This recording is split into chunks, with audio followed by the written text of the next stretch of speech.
Hindi nakuha ni Alex Eala ang kanyang pwesto sa Strasbourg sa pamamagitan ng ramgo. Pumasok siya sa isang pinto na iniwang bukas ng isa pang manlalaro. Noong Mayo 17, 2026,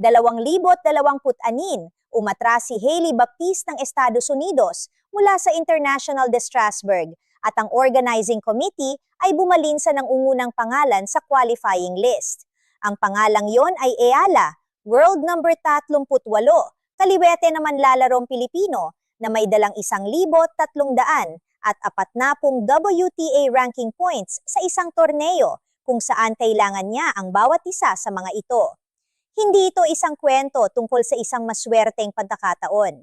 Ito ay isang kwento tungkol sa kung ano ang mangyayari kapag ang isang sistemang ginawa para sa isang uri ng manlalaro ng tennis ay patuloy na bumangga sa isang manlalaro na hindi nito kailanman idinisenyo para sa panakomoda at patuloy na nagkakamali tungkol sa kung ano ang ibig sabihin nito. Ang unang tanong ng mga analyst nung lumabas ang draw sa Strasbourg ay hindi tungkol sa seedings o schedule.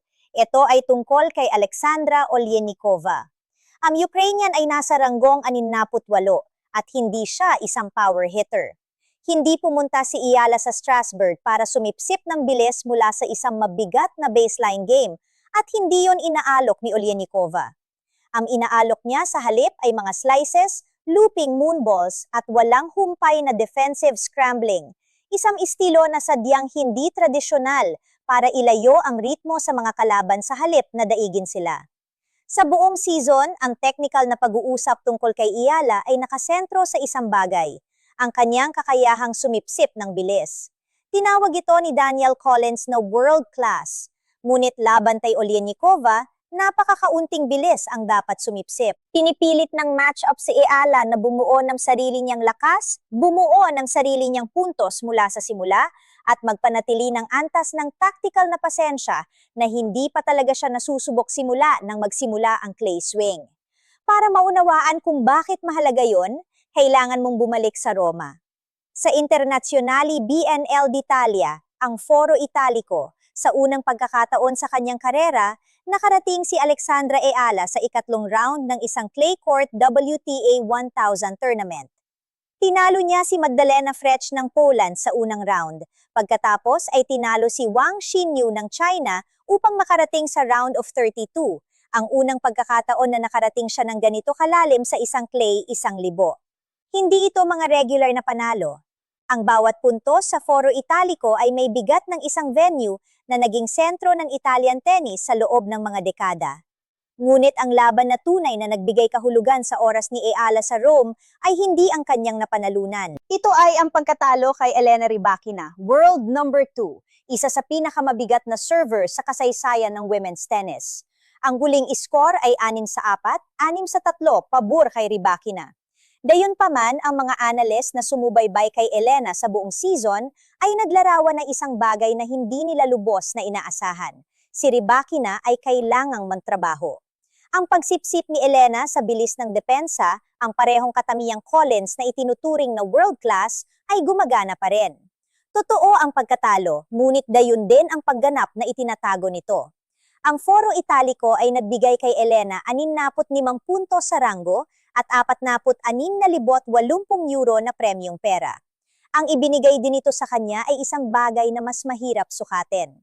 Sa labas ng mga gate ng Petrangeli Stadium, libu-libong Pilipinong taga-suporta ang nakatayo habang nakataas ang kanilang mga telepono, nanonood ng isang laban na hindi nila makapasok para mapanood. Ang Petrangeli Stadium ay kayang maglaman ng humigit kumulang 3,500 katao, nang talaga ang mga opisyal ng paligsahan ng maraming laban sa Eala sa lugar na iyon, kahit na dumating ang mga tao na labis na napuno ng kapasidad nito. Libu-libong tadhanga, karamihan sa kanila ay bahagi ng pandaigdigang diaspora ng mga Pilipino na naglalakbay kasama si Eala mula sa isang kontinente patungo sa isa pa, ay pinaalis, naiwan na nanonood sa pamamagitan ng kanilang mga screen sa bangketa sa labas. Sinabi ni Martina Navratilova na ang sitwasyon ay hindi tama. Higit pa rito ang sinabi ni Lindsay Davenport na kung tiningnan ng maayos ng mga organizer ng Rome ang presensya ni Eala sa social media, napapalapit na sa 1,000,000 tagasunod pagsapit ng Mayo 2026, isinaayos na sana nila ang mga laban na iyon sa mas malalaking show court mula pa sa simula. Inilarawan ito ng dokumentaryong tennis experts Blast Italian Open bilang bahagi ng isang padron na naulit na sa Australian Open at Madrid Open. Parehong madla, parehong hindi sapat na lugar, parehong eksena. Ang modelo ng pag-i-schedule ng korte ay hindi ginawa para sa isang manlalaro na ang mga tagahanga ay tumatawid sa 12 time zone. Ang mga show court ay itinatalaga batay sa opisyal na ranggo o profile ng isang kalaban. Nakatanggap lamang si Eala ng isang stadium sa Roma nang harapin niya si Rybakina, world number 2. Ang sarili niyang ranggo na 42 noong panahong yon ay hindi siya naging kwalipikado at libu-libong taga-suporta niya na dumating ay hindi rin naging kwalipikado para sa kanya. May formula ang institusyon, hindi akma si Eala dito at hindi gumalaw ang institusyon. Ngayon, hindi lahat ng bagay sa Strasbourg ay institusyonal. Ang ilan dito ay mechanical. Noong season ng 2026, natukoy ng analyst na si Jimmy Arias ang isang partikular na problema sa serve ni Eala, isang hindi kumpletong kinetic chain. Hindi niya lubos na ginagamit ang kanyang mga binti para makabuo ng pataas na pop sa bola sa pamamagitan ng service motion. Ang resulta ay isang pangalawang serve na, sa mga salita ni Arias, nakaupo sa strike zone, na nagbibigay sa mga agresibong returner ng bola na maaari nilang atakehin kaagad. Sa 18 laban noong 2026, si Eala ay nakapantala lamang ng 20 aces, isang mababang bilang sa antas na ito. Ang kanyang service games won rate noong 2026 ay nasa 64.2%. Ang kanyang ace output ay nagsasabi sa iyo na umaasa siya sa placement, partikular ang isang left-handed slice serve na idinisenyo para hilahin ang mga kalaban palayo sa halip na lakas para hawakan ang serve. Direkta si Daniel Collins tungkol dito na tinawag ang padaayos ng serve sa kalagitnaan ng season na dialing in, isang mabagal at sinadyang muling pagkalibrate ng memorya ng kalamnan sa ilalim ng live competitive pressure. Sa clay, kung saan ang mga second serve ay mas matindi ang inaatake kaysa sa anumang ibang surface, ang depektong natukoy ni Arias ay hindi lamang isang technical na talababa. Ito ay isang aktibong problema. Ngunit hindi pa doon nagtatapos ang sinasabi sa iyo ng datos. Noong Enero 2026 sa quarterfinal ng ASB Classic sa Auckland, hinarap ni Eala si Magda Linette, ang ikalimang seed mula sa Poland. Si Linette ay nag-serve ng 4 na aces. Si Eala ay nag-serve ng 0. Ang porsyento ng unang serve ni Linette ay 61.9%. Sa bawat karaniwang sukatan ng serving, si Linette ay may malinaw na structural edge. At natalo si Linette. Nanalo si Eala ng 56% ng kabuuang puntos, 70 sa 125. Ang bilang na nagpapaliwanag kung paano nailigtas niya 70, 1.4% ng mga breakpoint na kinaharap, 5 sa 7. Sa isang laban kung saan ang kanyang serve ay walang nalikhang libre, kung saan ang placement lamang ang kanyang gamit, paulit-ulit na nanatili si Eala sa ilalim ng pinakamataas na pressure. Ang rate ng panalo ni Eala sa mga larong pagbabalik noong 2026 ay nasa 34.9%, isa sa mas malakas na numero sa tour. Kapag humina ang serve, madalas itong natatakpan ng return game. Sa Miami Open noong Marso, tinalo niya si Laura Siegemund sa isang laban na tumagal ng 3 oras. Si Siegemund ay inakusahan ni Eala ng sadyang pang-urong sulong sa pagitan ng mga puntos upang guluhin ang kanyang ritmo. Nagreklamo si Eala sa umpire, pagkatapos ay natalo sa unang set sa isang tie-break bago nakuha ang susunod na 2-6-3, 6-3. Ang pangunahing sandata ni Eala ay hindi ang kapangyarihan. Ito ay ang kakayahang manatiling gumagana ng technical at mental kapag ang laban ay nagiging pinakahindi komportable. Narito ang dahilan kung bakit mahalaga ang Strasbourg sa matematika. Noong Mayo 18, 2026, si Eala ay may hawak na 1,340 WTA ranking points.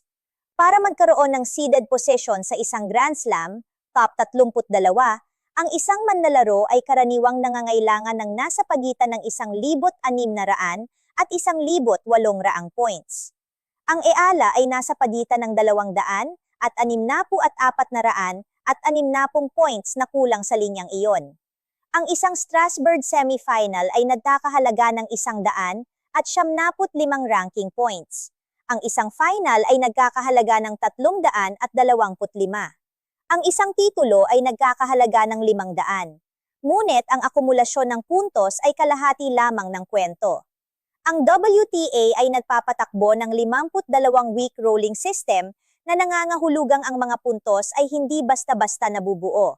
Nag-e-expire ang mga ito. Noong Marso 2026, ang ranking ni EALA ay bumaba mula sa world number 29, ang kanyang career high, hanggang sa numerong 42 sa loob lamang ng ilang linggo. Tumpak ang dahilan. Hindi niya naipagtanggol ang 370 puntos na nakuha niya mula sa kanyang pantakbo sa Miami Open semifinal noong 2025. Hindi natuloy ang mga puntos na iyon. Sumunod ang ranking.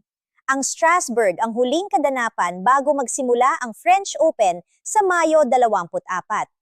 Ang isang malalim na pantakbo dito ay hindi lamang nagpapatalas kay EALA para sa clay. Ito ang nagpapasya kung papasok siya sa Roland Garros bilang isang seeded player o bilang isang taong maaaring ilagay ng draw kahit saan, laban sa kahit sino, sa anumang round. Nang itakda ang pangunahing bunutan para sa International de Strasbourg, wala si Alexandra EALA. Si Hailey Baptiste, ang kanyang dating kapareha sa doubles, ang nakatakdang kalahok. Umatras si Baptiste noong Mayo 17. Namumuna ang komite sa listahan ng mga kwalipikado. Sumali si EALA. Iyon ang ikatlong pagkakataon sa season ng 2026 na itinuring ng infrastruktura ng torneo si EALA bilang pangalawang konsiderasyon, isang bagay na maaring isama kapag nabigo ang pangunahing plano. Ang kabuuang premyo ng International de Strasbourg para sa 2026 ay 1,264,646 at 46 na dolyar. Ang isang titulo ay nagkakahalaga ng 188,135 dolyar at 500 puntos sa ranggo. Ito ang taon kung kailan in-upgrade ng WTA ang kaganapan sa isang 500 level na torneo. Kabilang sa kumpirmadong seeded field ang top seed na si Victoria Mboko, ang kumpirmadong doubles partner Demi EALA para kay Roland Garros, second seed na si Ekaterina Alexandrova, third seed na si Iva Jovic, fourth seed na si Clara Tauson, at fifth seed na si Madison Keys. Lahat ay kumpirmadong nasa kani-kanilang tamang seeded positions. Inilagay ng institusyon si EALA sa draw bilang late replacement. Halos tiyak na kukuhanan siya ng litrato ng institusyong iyon sa doubles draw kasama ang top seed ng torneo bago matapos ang linggo. Itinalaga na ng Philippine National Academy for Sports ang modelo ng Rafa Nadal Academy, ang eksaktong modelo na lumikha kay EALA bilang blueprint para sa pag-unlad ng pambansang atleta. Malinaw itong sinabi ni NAS Executive Director Francis Carlos Kiko Diaz. Naunawaan ng gobyerno ng Pilipinas kung ano ang mas mabagal na pormalin ng mga komite sa pag-i-schedule ng WTA. Ang International de Strasbourg ay hindi isang mahalagang huling kabanata para kay Alexandra EALA. Isa na namang sandali sa isang season na patuloy na nagpapakita ng ebidensya na hindi pa lubos na naabot ng mga istrukturang institusyonal ng mundo ng tennis.